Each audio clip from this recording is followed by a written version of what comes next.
ഷംന നമുക്ക് സ്റ്റാർട്ട് ചെയ്താലോ? ഓക്കെ, ആരും വരുന്നു വിചാരിക്കുന്നില്ല. ഓക്കെ, നെക്സ്റ്റ് 4ാമത്തെ test. Shamna, okay okay, immunoblotting ആണ് എടുക്കുന്നത്. ഓക്കെ, ഒന്നും കൂടി ആദ്യം തൊട്ട് പറയാം. ഓക്കെ, 4ാമത്തത് immunoblotting. Okay, in some infections antibodies against certain components of the virus are more informative than other less specific antibodies and they are detected by immunoblotting assays. അതായത് ചില ഇൻഫെക്ഷൻസിന്റെ കേസിൽ, ഓക്കെ, അതായത് മറ്റു ആന്റിബോഡീസിനെ അപേക്ഷിച്ചിട്ട് ഇവിടെയുള്ള ഈ ആന്റിബോഡീസിൽ അടങ്ങിയിരിക്കുന്ന ഘടകങ്ങൾ മോർ ഇൻഫോർമാറ്റീവ് ആയിരിക്കും. മീൻസ് വളരെ എന്താ പറയാ, വിവരങ്ങൾ നൽകുന്ന രീതിയിലുള്ളതായിരിക്കും മറ്റ് ആന്റിബോഡീസിനെ അപേക്ഷിച്ചിട്ട്. Okay, and they are detected by, ഇതുപോലെയുള്ള ആന്റിബോഡീസിനെ നമ്മൾ ഡിറ്റക്ട് ചെയ്യുന്നത് എങ്ങനെയാണെന്ന് വെച്ചിട്ടുണ്ടെങ്കിൽ ഈ ഇമ്മ്യൂണോബ്ലോട്ടിംഗ് അസേ വഴിയാണ്. ഓക്കെ, ഒന്നുകൂടി പറയാം. In some infections antibodies against certain components of the virus are more informative than other less specific antibodies and they are detected by immunoblotting assays. അതായത് ചില ഇൻഫെക്ഷൻസിന്റെ കേസിൽ വൈറസിന്റെ ഘടകങ്ങളെ അഗെയിൻസ്റ്റ് ചെയ്യുന്ന, മീൻസ് എതിർക്കുന്ന ആന്റിബോഡീസ് മറ്റ് ലെസ് സ്പെസിഫിക് ആയിട്ടുള്ള ആന്റിബോഡീസിനെ അപേക്ഷിച്ചിട്ട് വളരെ ഇൻഫോർമാറ്റീവ് ആയിരിക്കും, വളരെ വിവരങ്ങൾ നൽകുന്ന രീതിയിലായിരിക്കും. അതുകൊണ്ട് തന്നെ ഇതിനെ നമ്മൾ ഡിറ്റക്ട് ചെയ്യുന്നത്, കണ്ടുപിടിക്കുന്നത് ഇമ്മ്യൂണോബ്ലോട്ടിംഗ് അസേ വഴിയാണ്. ക്ലിയർ ആയോ അത്രയും? Okay, then different virus antigens, prepared by gel diffusion or other techniques are absorbed as discrete bands on a solid strip of cellulose or similar material and the strip is incubated with the patient serum. അതായത് different ആയിട്ടുള്ള വൈറസിനെ നമ്മൾ different virus ആന്റിജൻസിനെ നമ്മൾ prepare ചെയ്യാൻ വേണ്ടിയിട്ട്, means വ്യത്യസ്തമായിട്ടുള്ള virus ആന്റിജൻസിനെ നമ്മൾ prepare ചെയ്യുന്നതിന് വേണ്ടിയിട്ട് ഒന്നെങ്കിൽ ജെൽ ഡിഫ്യൂഷൻ അല്ലെങ്കിൽ വേറെ എന്തെങ്കിലും ടെക്നിക്കാണ് ഉപയോഗിക്കുക. വ്യത്യസ്തമായിട്ടുള്ള വൈറസ് ആന്റിജനെ പ്രിപ്പയർ ചെയ്യാൻ വേണ്ടിയിട്ട് നമ്മൾ ഒന്നെങ്കിൽ ജെൽ ഡിഫ്യൂഷൻ ഉപയോഗിക്കും, അല്ലെങ്കിൽ വേറെ ടെക്നിക്സ് ഒക്കെയാണ് യൂസ് ചെയ്യുന്നത്. അതിനുശേഷം are absorbed as discrete bands on solid strip of cellulose. ഇതിനെ നമ്മൾ ഒരു സോളിഡ് ആയിട്ടുള്ള സെല്ലുലോസിന്റെ സ്ട്രിപ്പിലെ പ്രത്യേകപരമായിട്ടുള്ള ബാൻഡുകളിലോട്ട് നമ്മൾ അബ്സോർബ് ചെയ്തെടുക്കും. Okay, discrete bands on solid strip of cellulose. അതായത് ഈ ഘടകങ്ങളെ, അതായത് ആന്റിജൻസിനെ നമ്മൾ എന്ത് ചെയ്യുകയാണ്, വ്യത്യസ്തമായിട്ടുള്ള ഒരു പ്രത്യേകപരമായിട്ടുള്ള ബാൻഡുകളിലോട്ട്, ഓക്കെ, അതായത് സെല്ലുലോസ് കൊണ്ട് നിർമ്മിച്ചിരിക്കുന്ന ഒരു സോളിഡ് സ്ട്രിപ്പിലോട്ട് നമ്മൾ ആഗിരണം ചെയ്തെടുക്കും, അതിന്റെ ബാൻഡുകളിലോട്ട് നമ്മൾ ആഗിരണം ചെയ്തെടുക്കും. ഓർ സിമിലർ മെറ്റീരിയൽ, ഒന്നെങ്കിൽ സെല്ലുലോസ് കൊണ്ട് നിർമ്മിച്ച സോളിഡ് സ്ട്രിപ്പ് ആയിരിക്കാം, അല്ലെങ്കിൽ വേറെ ഏതെങ്കിലും സിമിലർ ആയിട്ടുള്ള അതേപോലെ തന്നെയുള്ള വേറെ എന്തെങ്കിലും മെറ്റീരിയൽ അതിന്റെ ബാൻഡുകളിലോട്ട്, ഓക്കെ, അതിന്റെ ബാൻഡുകളിലോട്ട് നമ്മൾ അതിനെ ആഗിരണം ചെയ്തെടുക്കും, അബ്സോർബ് ചെയ്തെടുക്കും. And the strip is incubated with the patient serum. അതായത് ഈ സ്ട്രിപ്പിനെ നമ്മൾ പേഷ്യന്റ് സെറം ആയിട്ട് മിക്സ് ചെയ്തിട്ട് എന്ത് ചെയ്യാണ്, ഇൻക്യുബേറ്റ് ചെയ്യും. ഓക്കെ, മീൻസ് പേഷ്യന്റ് സെറം ആയിട്ട് മിക്സ് ചെയ്തിട്ട് നമ്മൾ ഇതിനെ ഇൻക്യുബേറ്റ് ചെയ്യാണ് ചെയ്യുന്നത്, ഈ സ്ട്രിപ്പിനെ. അത്രയും ക്ലിയർ ആയോ? Okay, then next point, antibodies present in the serum bind to specific antigens and are detected by using an HRP conjugate and nitroblue tetrasolium as the precipitating color chromogen. The color reaction is observed and compared to positive and negative control samples assayed on separate strips. അതായത് ഈ point പറഞ്ഞിരിക്കുന്നത് ഈ antibodies present in serum, സെറത്തിലുള്ള antibodies, സെറത്തിൽ അടങ്ങിയിരിക്കുന്ന പേഷ്യന്റിന്റെ സെറത്തിൽ അടങ്ങിയിരിക്കുന്ന antibodies specific ആയിട്ടുള്ള ആന്റിജൻസിൽ പോയിട്ട് ബൈൻഡ് ചെയ്യും, മീൻസ് പ്രത്യേകപരമായിട്ടുള്ള ആന്റിജൻസിൽ പോയിട്ട് ബൈൻഡ് ചെയ്യും. ഓക്കെ, ഇങ്ങനെ ബൈൻഡ് ചെയ്യും. ഈ ഒരു പ്രോസസ്സിന് നമ്മൾ കണ്ടുപിടിക്കുന്നത്, ഇതിനെ ഡിറ്റക്ട് ചെയ്യുന്നത് എങ്ങനെയാണെന്ന് വെച്ചിട്ടുണ്ടെങ്കിൽ HRP കോൺജുഗേറ്റ് യൂസ് ചെയ്തിട്ടാണ്, അല്ലെങ്കിൽ ആൻഡ് HRP കോൺജുഗേറ്റ് അതുപോലെ തന്നെ അതിന്റെ കൂടെ നൈട്രോ ബ്ലൂ ടെട്രാസോളിയം എന്ന് പറഞ്ഞ ഒരു കളർ ക്രോമോജൻ, ഓക്കെ, ഒരു പ്രസിപ്പിറ്റേറ്റ് ചെയ്യാൻ യൂസ് ചെയ്യുന്ന ഒരു കളർ ക്രോമോജൻ, അതിനെയും ഉപയോഗിച്ചിട്ടാണ് നമ്മൾ ഡിറ്റക്ട് ചെയ്യുന്നത്. എന്നോട് പറയാം, അതായത് സെറത്തിലുള്ള ആന്റിബോഡീസ് എന്ത് ചെയ്യും, സ്പെസിഫിക് ആയിട്ടുള്ള ആന്റിജൻസിൽ പോയിട്ട് ബൈൻഡ് ചെയ്യും, അറ്റാച്ച് ചെയ്യും. ഓക്കെ, ഈ പ്രോസസ്സിനെ നമ്മൾ കണ്ടുപിടിക്കുന്നത്, ഈ ബൈൻഡിങ്ങിനെ നമ്മൾ കണ്ടുപിടിക്കുന്നത് എങ്ങനെയാണെന്ന് വെച്ചിട്ടുണ്ടെങ്കിൽ HRP കോൺജുഗേറ്റ് ഉപയോഗിച്ചിട്ടും അതുപോലെ തന്നെ നൈട്രോ ബ്ലൂ ടെട്രാസോളിയം എന്ന് പറഞ്ഞ ഒരു പ്രസിപ്പിറ്റേറ്റിംഗ് കളർ ക്രോമോജൻ ഉപയോഗിച്ചിട്ടുമാണ്. അത്രയും ക്ലിയർ ആയോ?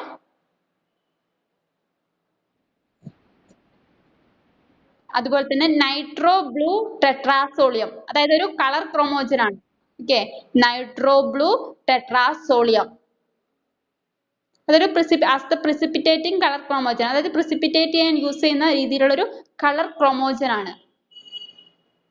Okay, then the color reaction is observed and compared to positive and negative control samples and assay on separate strips. അതായത് ഈ കളർ റിയാക്ഷൻ നടന്നു കഴിയുമ്പോൾ നമുക്ക് ഒബ്സർവ് ചെയ്യാൻ സാധിക്കും. The color reaction is observed and compared to positive and negative control samples. നമുക്ക് colour reactions നടക്കുകയും അത് നമുക്ക് ഒബ്സർവ് ചെയ്യുകയും ചെയ്യാം. എന്നിട്ട് നമുക്ക് കമ്പയർ ചെയ്യാൻ പറ്റും. പോസിറ്റീവ് ആയിട്ടുള്ള നെഗറ്റീവ് ആയിട്ടുള്ള ഈ സാമ്പിൾസിന്റെ കൺട്രോളിനെ നമുക്ക് അല്ലെങ്കിൽ അതിനെ കൺട്രോൾ ചെയ്യാൻ നമുക്ക് സാധിക്കും. അല്ലെങ്കിൽ അതിനെ ഒബ്സർവ് ചെയ്യാൻ പോസിറ്റീവ് ആയിട്ടുള്ള അതുപോലെ തന്നെ നെഗറ്റീവ് ആയിട്ടുള്ള സാമ്പിൾസിനെ നമുക്ക് ഒബ്സർവ് ചെയ്യാൻ സാധിക്കും. അതായത് അതെല്ലാം സെപ്പറേറ്റ് ആയിട്ടുള്ള സ്ട്രിപ്സ് നമ്മൾ ഓൾറെഡി എടുത്തു എന്ന് പറഞ്ഞാൽ ആ സ്ട്രിപ്സിൽ സെപ്പറേറ്റ് ആയിട്ട് നമുക്ക് കാണാൻ സാധിക്കും. അല്ലെങ്കിൽ സെപ്പറേറ്റ് ആയിട്ട് അതിൽ സ്ഥിതി ചെയ്യുന്നുണ്ടാകും ഈ സാമ്പിൾസ്. അതുകൊണ്ട് തന്നെ നമുക്ക് അതിനെ കമ്പയർ ചെയ്യാൻ പറ്റും പോസിറ്റീവ് ആയിട്ടുള്ള അതുപോലെ നെഗറ്റീവ് ആയിട്ടുള്ള സാമ്പിൾസിന്. എന്നിട്ട് പറയാം, the color reaction is observed and compared to positive and negative control samples assayed on separate strips. അതായത് ഈ കളർ റിയാക്ഷൻ നടക്കുക, കളർ റിയാക്ഷൻ നമുക്ക് ഒബ്സർവ് ചെയ്തിട്ട് കമ്പയർ ചെയ്യാൻ പറ്റും. അതായത് ഈ സ്ട്രിപ്പിൽ സെപ്പറേറ്റ് സ്ട്രിപ്പിൽ അടങ്ങിയിരിക്കുന്ന നെഗറ്റീവ് ആയിട്ടുള്ള പോസിറ്റീവ് ആയിട്ടുള്ള സാമ്പിൾസിനെ നമുക്ക് വേർതിരിക്കാൻ അല്ലെങ്കിൽ അതിനെ തമ്മിൽ കമ്പയർ ചെയ്യാൻ നമുക്ക് സാധിക്കും. കാരണം അത് സെപ്പറേറ്റ് സ്ട്രിപ്സിലായിരിക്കും അടങ്ങിയിരിക്കുന്നത്. ക്ലിയർ ആയോ? ഓക്കെ, ഇത്രയാണ് ഇമ്മ്യൂണോ ബ്ലോട്ടിംഗ്. ഡൗട്ട് ഉണ്ടോ? ഇതൊക്കെ നിങ്ങൾക്ക് കുറച്ചുകൂടി ലാബ് സ്റ്റഡി പോകുമ്പോൾ കുറച്ചും കൂടി ഡീറ്റെയിൽ ആയിട്ട് മനസ്സിലാകും. Okay, next fifth one, immunoassays. അഞ്ചാമത്തെ test immunoassays. Okay, in immunoassays, antibodies binding to specific immobilized antigens can directly be observed using bound antigens and proper indicators such as labeled anti-immunoglobulin antibodies. അതായത് ഇമ്മ്യൂണോ അസേസിൽ നമ്മൾ കണ്ടുപിടിക്കുന്നത് antibodies binding to specific immobilised antigens, അതായത് പ്രത്യേകപരമായിട്ടുള്ള immobilise ആയിട്ടുള്ള ആന്റിജൻസിൽ പോയിട്ടാണ് ഈ ആന്റിബോഡീസ് ബൈൻഡ് ചെയ്യുന്നത്. ഓക്കെ, അതായത് ആന്റിബോഡീസ് ബൈൻഡ് ചെയ്യുന്നത് ഒരു സ്പെസിഫിക് ആണ് പ്രത്യേകപരമായിട്ടുള്ള ഇമ്മൊബിലൈസ്ഡ് ആയിട്ടുള്ള ആന്റിജൻസിലായിരിക്കും. ഓക്കെ, ഇത് നമുക്ക് ഡയറക്റ്റ് ആയിട്ട് ഒബ്സർവ് ചെയ്യാൻ സാധിക്കും. അതിന് നമ്മൾ ഒന്നെങ്കിൽ ബൗണ്ട് ആയിട്ടുള്ള ആന്റിജൻസ് യൂസ് ചെയ്യും, അല്ലെങ്കിൽ ചില ഇൻഡിക്കേറ്റേഴ്സ് ഒക്കെ ഉപയോഗിക്കും. അതിനൊരു എക്സാമ്പിൾ ആണ് പ്രധാനമായിട്ട് ഉപയോഗിക്കുന്ന ഇൻഡിക്കേറ്റർ എന്നുണ്ടെങ്കിൽ ആന്റി ഇമ്മ്യൂണോഗ്ലോബുലിൻ ആന്റിബോഡീസ് ആയിരിക്കും നമ്മൾ ഉപയോഗിക്കുക. ലേബൽ ചെയ്തിരിക്കുന്ന ആന്റി ഇമ്മ്യൂണോഗ്ലോബുലിൻ ആന്റിബോഡീസ് ആയിരിക്കും നമ്മൾ ഇൻഡിക്കേറ്റർ ആയിട്ടൊക്കെ യൂസ് ചെയ്യുന്നത്. അങ്ങനെ നമുക്ക് കണ്ടുപിടിക്കാൻ പറ്റും. അത്രയും മനസ്സിലായോ? Okay. In immunoassays, antibodies binding to specific immobilized antigens. അതായത് ഇമ്മ്യൂണോ അസേസിൽ ഈ ആന്റിബോഡീസ് സ്പെസിഫിക് ആയിട്ടുള്ള ഇമ്മൊബിലൈസ്ഡ് ആയിട്ടുള്ള മീൻസ് മൂവ് ചെയ്യാത്ത രീതിയിലുള്ള ആന്റിജൻസിൽ പോയിട്ടായിരിക്കും ബൈൻഡ് ചെയ്യുന്നത്. ഇത് നമ്മൾ ഒബ്സർവ് ചെയ്യുന്നത്, ഇതിനെ നമുക്ക് ഡയറക്റ്റ് ആയിട്ട് ഒബ്സർവ് ചെയ്യാൻ സാധിക്കും. അതിന് വേണ്ടിയിട്ട് നമ്മൾ എന്ത് ചെയ്യാണ്, ബൗണ്ട് ആന്റിജൻസ് യൂസ് ചെയ്യും. അതുകൂടാതെ തന്നെ പ്രോപ്പർ ആയിട്ടുള്ള ഇൻഡിക്കേറ്റേഴ്സ് യൂസ് ചെയ്യും. സജസ് ലേബിൾഡ് ആന്റി ഇമ്മ്യൂണോഗ്ലോബുലിൻ ആന്റിബോഡീസ്. അതായത് ഇൻഡിക്കേറ്റേഴ്സ് ഒക്കെ ആയിട്ട് യൂസ് ചെയ്യുന്നത് എന്താണ്, ആന്റി ഇമ്മ്യൂണോഗ്ലോബുലിൻ ആന്റിബോഡീസ് ആണ് നമ്മൾ ഇത് ഒബ്സർവ് ചെയ്യാൻ വേണ്ടിയിട്ട് യൂസ് ചെയ്യുന്നത്. അതായത് ഈ ആന്റിജൻ സ്പെസിഫിക് ആയിട്ടുള്ള ഇമ്മൊബിലൈസ്ഡ് ആന്റിജൻസിൽ പോയിട്ട് ബൈൻഡ് ചെയ്യും. ആ ബൈൻഡ് ചെയ്യുന്നതിനെ നമുക്ക് കണ്ടുപിടിക്കുന്നത് നമുക്ക് ഡയറക്റ്റ് ആയിട്ട് ഒബ്സർവ് ചെയ്യാൻ സാധിക്കും. അതിനുവേണ്ടി നമ്മൾ ഒന്നെങ്കിൽ ബൗണ്ട് ആന്റിജൻസും അതുപോലെ തന്നെ പ്രോപ്പർ ആയിട്ടുള്ള ഇൻഡിക്കേറ്റേഴ്സ് ഒക്കെ ഉപയോഗിക്കും. സജസ് അതായത് ലേബിൾഡ് ആന്റി ഇമ്മ്യൂണോഗ്ലോബുലിൻ ആന്റിബോഡീസ് ഒക്കെയാണ് നമ്മൾ ഉപയോഗിക്കുന്നത്. ക്ലിയർ ആയോ? Okay, then full stop. Continuation. The antigens can be immobilized to plastic microtiter plates, glass slides, filter purpose or any similar material. അതായത് ആന്റിജൻസ് ഇമ്മൊബിലൈസ്ഡ് ആണെന്ന് പറഞ്ഞു, മീൻസ് മൂവ് ചെയ്യാത്തതാന്ന് പറഞ്ഞു. ഇത് എവിടെയെല്ലാം സ്ഥിതി ചെയ്യുന്നതെന്ന് വെച്ചിട്ടുണ്ടെങ്കിൽ പ്ലാസ്റ്റിക് മൈക്രോ ടൈറ്റർ പ്ലേറ്റ്. ഓക്കെ, അവിടെയെല്ലാം ഇത് ഇമ്മൊബിലൈസ്ഡ് ആയിരിക്കും. പ്ലാസ്റ്റിക് മൈക്രോ ടൈറ്റർ പ്ലേറ്റ്സ്, അതുപോലെ തന്നെ ഗ്ലാസ് സ്ലൈഡ്സ്, അതുപോലെ തന്നെ ഫിൽറ്റർ പേപ്പർ അല്ലെങ്കിൽ അതുമായിട്ട് സിമിലർ ആയിട്ടുള്ള അതുപോലെയുള്ള മെറ്റീരിയൽ ഒക്കെ ഇത് ഇമ്മൊബിലൈസ്ഡ് ആണ്. ഓക്കെ, അതാണ് ഒന്നുകൂടി മെൻഷൻ ചെയ്യാം. ഇത് antigens can be immobilized to plastic micro titer plates. ഇവിടെയല്ല ഇത് മൂവ് ചെയ്യത്തില്ല, ഇമ്മൊബിലൈസ് ആയിരിക്കും. ഓക്കെ, അതായത് പ്ലാസ്റ്റിക് മൈക്രോ ടൈറ്റർ പ്ലേറ്റില്, അതുപോലെ തന്നെ ഗ്ലാസ് സ്ലൈഡ്, അതുപോലെ തന്നെ filter paper or any similar material അല്ലെങ്കിൽ അതുപോലെയുള്ള വേറെ ഏതൊക്കെ മെറ്റീരിയലിലൊക്കെ എന്താണ് ഇത് ഇമ്മൊബിലൈസ്ഡ് ആയിരിക്കും. ക്ലിയർ ആയോ? Okay, next point. Different immunoassays are nowadays widely used to measure virus-specific IgM and IgG antibodies.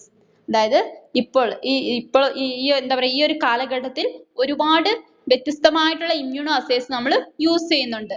അതായത് പ്രധാനമായിട്ട് എന്താണ്, വൈറസ് സ്പെസിഫിക് ആയിട്ടുള്ള ഇമ്മ്യൂണോഗ്ലോബുലിൻ എമ്മിനെയും അതുപോലെ തന്നെ ഇമ്മ്യൂണോഗ്ലോബുലിൻ ജി എന്ന് പറഞ്ഞ ആന്റിബോഡീസിനെയൊക്കെ മെഷർ ചെയ്യാം. മീൻസ് അതിനെയെല്ലാം കണ്ടുപിടിക്കാൻ വേണ്ടിയിട്ട് അല്ലെങ്കിൽ അതിനെയെല്ലാം മെഷർ ചെയ്യാൻ വേണ്ടിയിട്ടാണ് യൂസ് ചെയ്യുന്നത്. എന്നിട്ട് പറയാം, different immunoassays are nowadays widely used to measure virus specific IgM and IgG antibodies. അതായത് ഈ ഒരു കാലഘട്ടത്തിൽ വ്യത്യസ്തപരമായിട്ടുള്ള ഇമ്മ്യൂണോ അസേസ് നമ്മൾ യൂസ് ചെയ്യുന്നുണ്ട്. ഓക്കെ, അതായത് വൈറസ് സ്പെസിഫിക് ആയിട്ടുള്ള മീൻസ് വൈറസ് അടങ്ങിയിരിക്കുന്ന വൈറസ് പ്രത്യേകമായിട്ട് അടങ്ങിയിരിക്കുന്ന ഇമ്മ്യൂണോഗ്ലോബുലിൻ എമ്മിനെയും ഇമ്മ്യൂണോഗ്ലോബുലിൻ ജി എന്നൊക്കെ പറഞ്ഞ ആന്റിബോഡീസിനെ മെഷർ ചെയ്യാൻ വേണ്ടിയിട്ടാണ് പ്രധാനമായിട്ടും ഈ ഒരു ഇമ്മ്യൂണോ അസേസ് ഒക്കെ യൂസ് ചെയ്യുന്നത്. ക്ലിയർ ആയോ? Okay, next point. The most recent formats of immunoassays make it possible to detect simultaneously both antigens and antibodies, decreasing significantly the window period between infection and immune response. അതായത് ഈ ഇമ്മ്യൂണോഅസേസിന്റെ most recent format എന്ന് പറഞ്ഞിട്ടുണ്ടെങ്കിൽ means ഏറ്റവും എന്താ പറയാ ഇപ്പൊ നിലനിൽക്കുന്ന format എന്ന് പറഞ്ഞിട്ടുണ്ടെങ്കിൽ റീസെന്റ് ആയിട്ടുള്ള ഫോർമാറ്റ് എന്ന് പറഞ്ഞിട്ടുണ്ടെങ്കിൽ എന്താണ്, എന്തിനുള്ള കഴിവുണ്ട്, ഒരേ സമയത്ത് തന്നെ ബോത്ത് ആന്റിജൻസ് ആൻഡ് ആന്റിബോഡീസിനെ ഒരേ സമയത്ത് തന്നെ നമുക്ക് ഡിറ്റക്ട് ചെയ്യാൻ സാധിക്കും. ഓക്കെ, അതായത് the most recent formats of immunoassays make it possible to detect simultaneously both antigens and antibodies, decreasing significantly the window period between infection and immune response. അതായത് ഇൻഫെക്ഷനും അതുപോലെ തന്നെ ഇമ്മ്യൂൺ റെസ്പോൺസിനും ഇടയിലുള്ള ഈ ഒരു ആന്റിബോഡീസ് ആന്റിജൻസിലെ നമുക്ക് ഒരേ സമയത്ത് തന്നെ നമുക്ക് എന്താ പറയാ ഡിറ്റക്ട് ചെയ്യാൻ അല്ലെങ്കിൽ നിർണ്ണയിക്കാൻ അല്ലെങ്കിൽ നമുക്ക് കണ്ടുപിടിക്കാൻ സാധിക്കും. എന്നിട്ട് പറയാം, the most recent formats of immunoassays make it possible to detect simultaneously both antigens and antibodies, decreasing significantly the window period between infection and immune response. Okay, window period എന്ന് പറഞ്ഞാൽ ഇൻഫെക്ഷനും ഇമ്മ്യൂൺ റെസ്പോൺസിനും ഇടയിലുള്ള ആ ഒരു പീരീഡ്. ഓക്കെ, അതിനിടയിലുള്ള ഈ antigens ആന്റിബോഡീസിനെ നമുക്ക് detect ചെയ്യാൻ ഒരേ സമയത്ത് തന്നെ നമുക്ക് കണ്ടുപിടിക്കാൻ സാധിക്കും. അതാണ് ഇപ്പൊ റീസെന്റ് ആയിട്ടുള്ള ഇതിന്റെ ഒരു ഫോർമാറ്റ് എന്ന് പറഞ്ഞിട്ടുണ്ടെങ്കിൽ. ക്ലിയർ? ഓക്കെ, ഇത്രയാണ് immunoassays. Any doubt? Means ഇതെല്ലാം പ്രിൻസിപ്പിൾസ് ആണ്. ഓക്കെ, പ്രിൻസിപ്പിൾസ് ഓഫ് ടെസ്റ്റുകളാണ് നമ്മൾ പറഞ്ഞുകൊണ്ടിരുന്നത്. ഓക്കെ, ജസ്റ്റ് എക്സ്പ്ലനേഷൻ ആണ്, അതുകൊണ്ട് തന്നെ നമ്മൾ കറക്റ്റ് ആയിട്ട് ഇരുന്ന് വായിച്ച് പഠിക്കാം. ഓക്കെ, അതായത് നമ്മൾ 5 ടെസ്റ്റുകളാണ് നമ്മൾ ഇതിൽ എക്സ്പ്ലെയിൻ ചെയ്തിരുന്നത്. അതായത് ന്യൂട്രലൈസിങ് ആന്റിബോഡി അസേ, അതുപോലെ തന്നെ haemagglutination inhibition test, then complement fixation test, then immunoblotting, then immunoassays. Clear ആയോ? അതിൽ കോംപ്ലിമെന്റ് ഫിക്സേഷൻ ടെസ്റ്റ് ഞാൻ നിങ്ങൾക്ക് വോയിസ് ആയിട്ട് വിട്ടുതരാം. റെക്കോർഡിംഗ് വെള്ളിയാഴ്ച ഇട്ടില്ലായിരുന്നു, അതുകൊണ്ട് അത് ഞാൻ നിങ്ങൾക്ക് എന്താ പറയാ വോയിസ് ആയിട്ട് ഗ്രൂപ്പിൽ ഇട്ടുതരാം പിന്നീട്. ക്ലിയർ ആയോ? ഓക്കെ, ഇനി നെക്സ്റ്റ് ഹെഡിങ് കൊടുക്കാം, cultivation of virus. Cultivation of virus എന്ന് ഹെഡിങ് കൊടുക്കുക.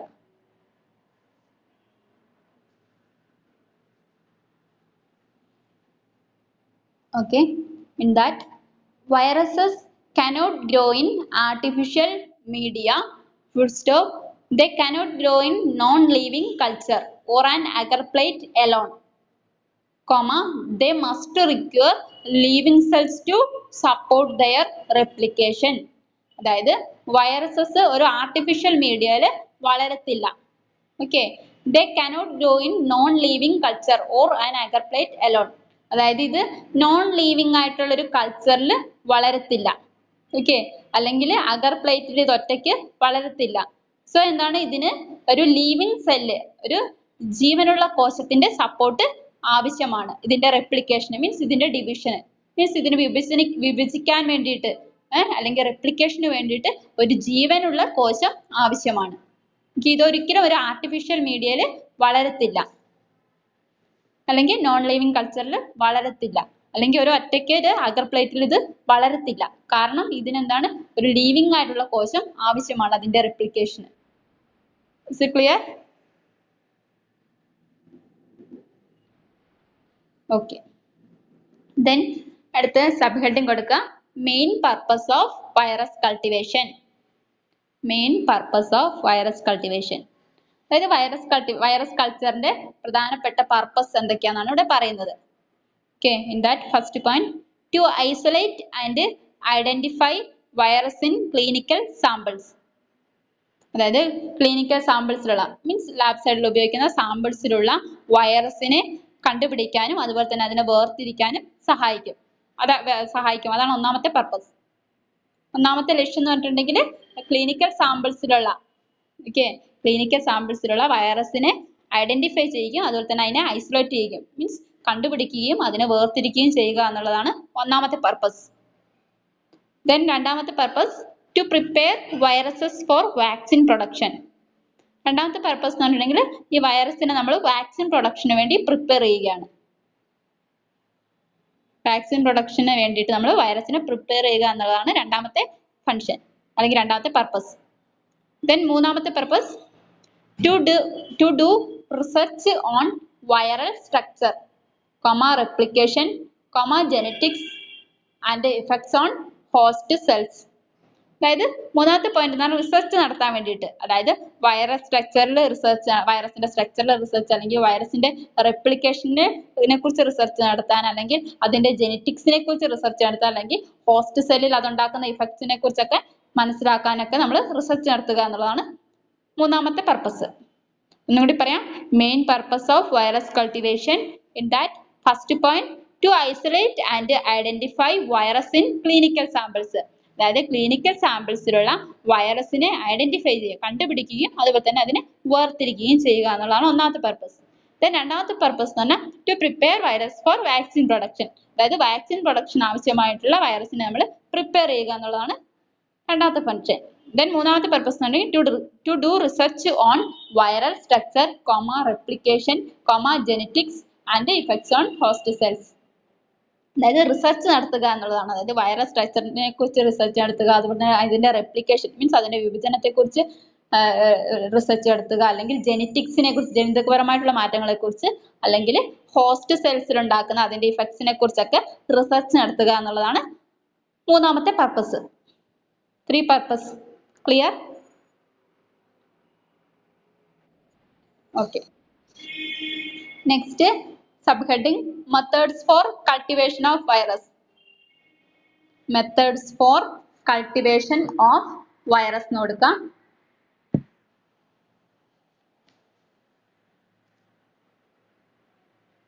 Okay, in that generally 3 methods are employed for the virus cultivation. അതായത് വൈറസിന്റെ കൾച്ചറിന് വേണ്ടിയിട്ട് നമ്മൾ പ്രധാനമായിട്ട് 3 മെത്തേഡുകളാണ് നിർമ്മിച്ചിരിക്കുന്നത്. ഓക്കെ, വൈറസിന്റെ കൾച്ചറിന് വേണ്ടിയിട്ട് നമ്മൾ പ്രധാനമായിട്ട് 3 മെത്തേഡ്സ് ആണ് ഉപയോഗിക്കുന്നത് അല്ലെങ്കിൽ നിർമ്മിച്ചിരിക്കുന്നത്. ഒന്നാമത്തത് inoculation of virus into animals. Inoculation of virus into animals. രണ്ടാമത്തത് inoculation of virus into embryonated egg. Inoculation of virus into embryonated eggs. Then മൂന്നാമത്തത് tissue culture. ഒന്നുകൂടി പറയാം. Methods for cultivation of virus. In that generally 3 methods are employed for virus cultivation. അതായത് virus കൾച്ചറിന് അല്ലെങ്കിൽ virus കൾട്ടിവേഷന് വേണ്ടിയിട്ട് നമ്മൾ പ്രധാനമായിട്ടും 3 methods ആണ് use ചെയ്യുന്നത്. ഒന്നാമത്തത് inoculation of virus into animals, രണ്ടാമത്തത് inoculation of virus into embryonated egg, then മൂന്നാമത്തത് ടിഷ്യൂ കൾച്ചർ. ഇത്രയും ക്ലിയർ ആയോ? Okay, ask question. Okay, Shabeeba.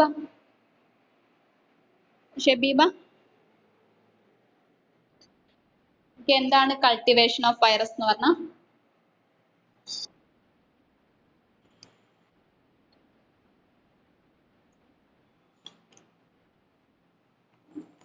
Shabeeba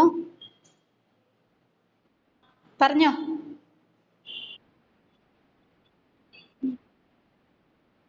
Okay, I think you have range problem. Okay, Aparna.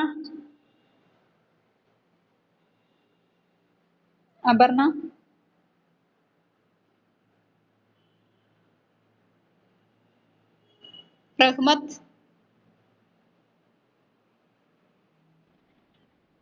Okay, എന്താണ് കൾട്ടിവേഷൻ ഓഫ് വൈറസ് എന്ന് പറഞ്ഞാൽ?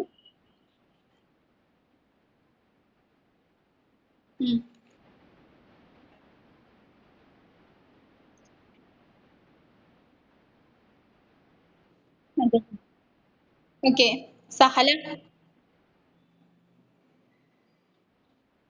Okay, purpose എന്തൊക്കെയാണ്?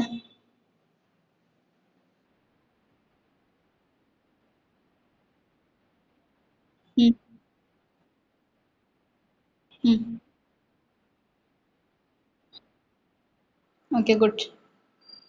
Abhishna.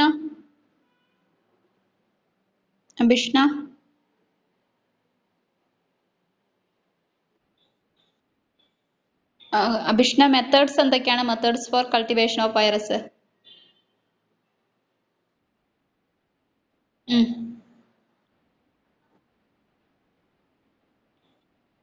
Inoculation of virus into embryonated egg.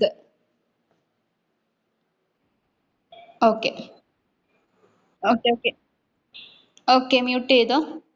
എത്രയാണ് methods വരുന്നത്? ഇനി ഇതിൽ ഓരോ മെത്തേഡ്സിനെ കുറിച്ചൊക്കെയാണ് നമ്മൾ ടിഷ്യൂ കൾച്ചർ ഓൾറെഡി പറഞ്ഞതാണ്. ടിഷ്യൂ കൾച്ചർ അല്ലെങ്കിൽ സെൽ കൾച്ചർ ഓൾറെഡി പറഞ്ഞതാണ്.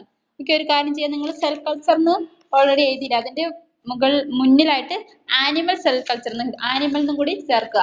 ഓക്കെ, നമ്മളിവിടെ പഠിക്കുന്നത് ആനിമൽ സെൽസിനെ കുറിച്ചാണ്. ഓക്കെ, നമ്മൾ സെൽ കൾച്ചർ ഓൾറെഡി പഠിച്ചതാണ്. അതിൽ സെൽ കൾച്ചറിന്റെ മുന്നിലായിട്ട് ആനിമൽ എന്നും കൂട്ടിച്ചേർക്കുക.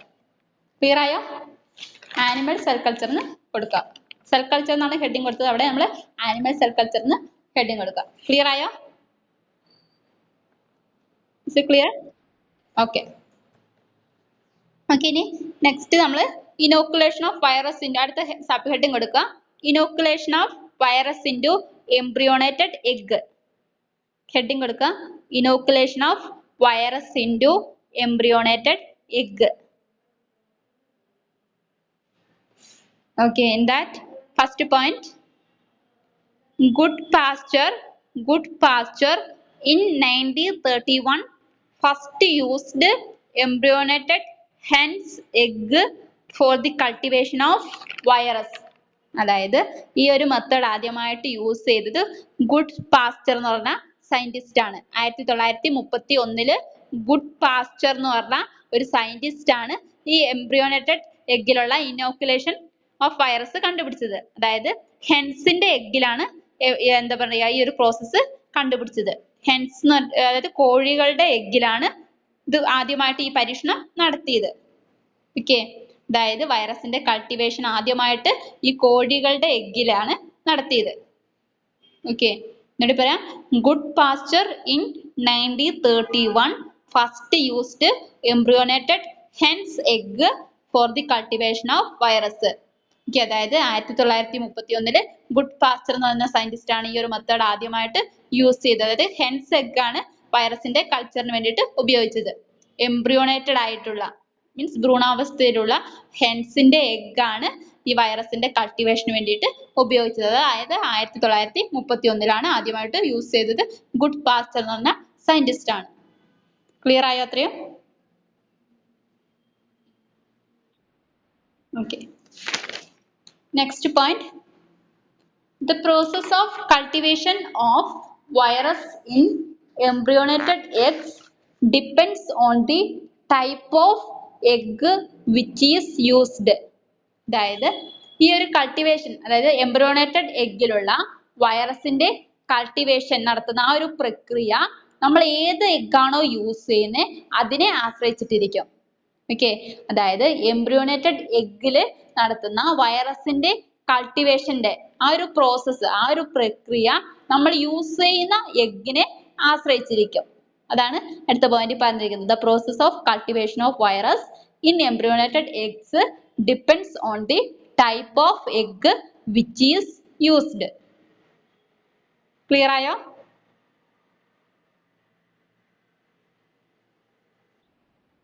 ഓക്കെ, അതായത് നമ്മൾ യൂസ് ചെയ്യുന്നത് ഏത് എഗ്ഗാണോ അതനുസരിച്ചിട്ടായിരിക്കും ഈ വൈറസിന്റെ കൾട്ടിവേഷൻ നടക്കുന്നത്, ഈ എംബ്രിയോണേറ്റഡ് എഗ്ഗിലുള്ള വൈറസിന്റെ കൾട്ടിവേഷൻ നടക്കുന്നത്. ഓക്കെ, അല്ലെങ്കിൽ എന്താ പറയാ, the cultivation of virus in embryonated egg, അതായത് എംബ്രിയോണേറ്റഡ് എഗ്ഗിലുള്ള വൈറസിന്റെ കൾട്ടിവേഷൻ, ആ ഒരു പ്രോസസ്സ്. ഓക്കെ, ആ ഒരു പ്രോസസ്സ് നമ്മൾ യൂസ് ചെയ്യുന്ന എഗ്ഗിനെ, നമ്മൾ ഏത് തരത്തിലുള്ള എഗ്ഗാണോ യൂസ് ചെയ്യുന്നത് അതിനെ ഡിപ്പെൻഡ് ചെയ്തിട്ടായിരിക്കും ഉണ്ടാവുക. ക്ലിയർ ആയോ? വൈറസിന്റെ എംബ്രിയോണേറ്റഡ് എഗ്ഗിലുള്ള cultivation. Okay, next point. Virus are inoculated into egg embryo of 7 to 12 days old. അതായത് വൈറസിന്റെ ഇനോക്കുലേഷൻ, എഗ് എംബ്രിയോയിലുള്ള വൈറസിന്റെ ഇനോക്കുലേഷന് വേണ്ടിയിട്ട് നമ്മൾ യൂസ് ചെയ്യുന്നത് ഒരു 7 to 12 days ഉള്ള ഒരു എഗ് എംബ്രിയോ ആയിരിക്കും. ഓക്കെ, വൈറസ് ആർ ഇനോക്കുലേറ്റഡ് ഇൻറ്റു, നമ്മൾ വൈറസിനെ ഒരു എഗ്ഗിലോട്ടാണ് നമ്മൾ, എഗ് എംബ്രിയോയിലോട്ടാണ് നമ്മൾ ഇനോക്കുലേറ്റ് ചെയ്യുന്നത്. ഇനോക്കുലേഷൻ എന്താണെന്ന് ഓൾറെഡി പഠിച്ചതാണ്. ഓക്കെ, വൈറസിനെ നമ്മൾ ഒരു എഗ് എംബ്രിയോയിലോട്ടാണ് ഇനോക്കുലേറ്റ് ചെയ്യുന്നത്. ആ എഗ് എംബ്രിയോ ഒരു 7 to 12 days ഓൾഡ് ആയിരിക്കും. മീൻസ് അതിന്റെ ഒരു ഏജ് എന്ന് പറഞ്ഞിട്ടുണ്ടെങ്കിൽ 7 to 12 days ആയിരിക്കും. ക്ലിയർ ആയോ? അങ്ങനെയുള്ള ഒരു എഗ് എംബ്രിയോയിലോട്ടാണ് നമ്മൾ വൈറസിനെ ഇനോക്കുലേറ്റ് ചെയ്യുന്നത്. ഒരു 7 to 12 days ഉള്ള എഗ് എംബ്രിയോയിലോട്ടാണ് നമ്മൾ വൈറസിനെ ഇനോക്കുലേറ്റ് ചെയ്തത്. ക്ലിയർ ആയോ?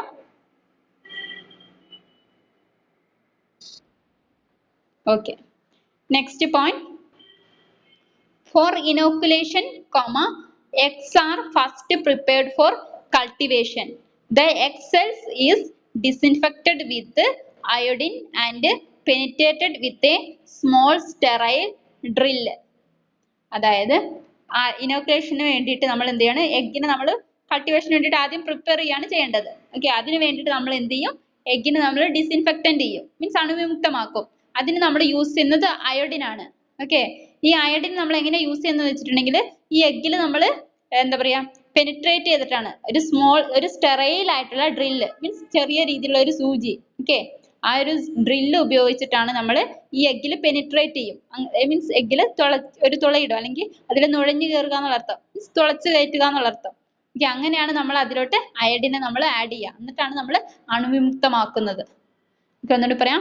Four inoculation eggs are first prepared for cultivation. The egg cell is disinfected with iodine and penetrated with a small sterile drill. അതായത് നമ്മൾ ഈ എഗ്ഗിന്റെ ഇനോക്കുലേഷന് വേണ്ടി ആദ്യം നമ്മൾ കൾട്ടിവേഷന് വേണ്ടിയിട്ട് പ്രിപ്പയർ ചെയ്യണം. ഓക്കെ, ആദ്യം ഇതിന്റെ വളർച്ചയ്ക്ക് ആവശ്യമായിട്ട് നമ്മൾ അതിനെ പ്രിപ്പയർ ചെയ്യുകയാണ് ചെയ്യുന്നത്. അതിന് വേണ്ടിയിട്ട് നമ്മൾ ഫസ്റ്റ് എന്ത് ചെയ്യാണ്, എഗ്ഗിനെ നമ്മൾ ഡിസിൻഫെക്റ്റന്റ് ചെയ്യും, മീൻസ് അണുവിമുക്തമാക്കും. അതിന് വേണ്ടിയിട്ട് അയോഡിൻ യൂസ് ചെയ്യും. അതിന് വേണ്ടിയിട്ട് നമ്മൾ സ്റ്റെറൈൽ ഡ്രില്ല് ഉപയോഗിച്ചിട്ട് പെനിട്രേറ്റ് ചെയ്യുകയാണ് ചെയ്യുന്നത്. മീൻസ് ഒരു സൂചി ഉപയോഗിച്ചിട്ട് നമ്മൾ അണുവിമുക്തമായ ഒരു സൂചി ഉപയോഗിച്ചിട്ട് തുളയ്ക്കുകയാണ് ചെയ്യുന്നത്. മീൻസ് എന്നിട്ടാണ് അയോഡിൻ ആഡ് ചെയ്യുന്നത്. അങ്ങനെയാണ് നമ്മൾ അതിനെ ഡിസിൻഫെക്റ്റന്റ് ചെയ്യുക, മീൻസ് അണുവിമുക്തമാക്കുന്നത്. ക്ലിയർ ആയോ?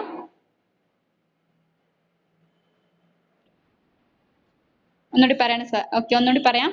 അതായത് for inoculation, eggs are first prepared for cultivation.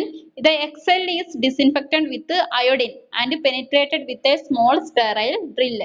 അതായത് നമ്മൾ ഇനോക്കുലേഷന് വേണ്ടിയിട്ട് ആദ്യം എന്ത് ചെയ്യണം, എഗ്ഗിനെ കൾട്ടിവേഷൻ ചെയ്യാൻ വേണ്ടിയിട്ട് പ്രിപ്പയർ ചെയ്യണം. മീൻസ് അതിന്റെ വളർച്ചയ്ക്ക് അതിനെ വളർത്താൻ വേണ്ടിയിട്ട് നമ്മൾ അതിന്റെ ആവശ്യമായിട്ടുള്ള പ്രിപ്പറേഷൻസ് ആണ് ചെയ്യേണ്ടത്. അതിന്റെ ഫസ്റ്റ് സ്റ്റെപ്പ് എന്ന് പറഞ്ഞിട്ടുണ്ടെങ്കിൽ എന്താണ്, നമ്മൾ അതിനെ ഡിസിൻഫെക്റ്റന്റ് ചെയ്യാണ് ചെയ്യുന്നത്. എഗ്ഗിനെ നമ്മൾ അണുവിമുക്തമാക്കണം, എഗ് സെല്ലിനെ നമ്മൾ അണുവിമുക്തമാക്കണം. അതിന് വേണ്ടിയിട്ട് നമ്മൾ അയോഡിൻ ആണ് യൂസ് ചെയ്യുന്നത്. ഓക്കെ, അയോഡിൻ ആണ് ഡിസിൻഫെക്റ്റന്റ് ആയിട്ട് ഉപയോഗിക്കുന്നത്. അണുവിമുക്തമാക്കാൻ ഉപയോഗിക്കുന്ന ഏജന്റ് എന്ന് പറഞ്ഞിട്ടുണ്ടെങ്കിൽ അയോഡിൻ ആണ്. അതിന് വേണ്ടിയിട്ട് നമ്മൾ ഒരു സ്റ്റെറൈൽ ഡ്രില്ല് യൂസ് ചെയ്യും. സ്റ്റെറൈൽ ഡ്രിൽ എന്ന് പറഞ്ഞ അണുവിമുക്തമായ ഒരു സൂചി അത് ഉപയോഗിക്കും. അത് ഉപയോഗിച്ചിട്ട് പെനിട്രേറ്റ് ചെയ്യുകയാണ് ഈ സെല്ലില്. അങ്ങനെയാണ് നമ്മൾ അതിനെ അണുവിമുക്തമാക്കുന്നത്. ക്ലിയർ ആയോ?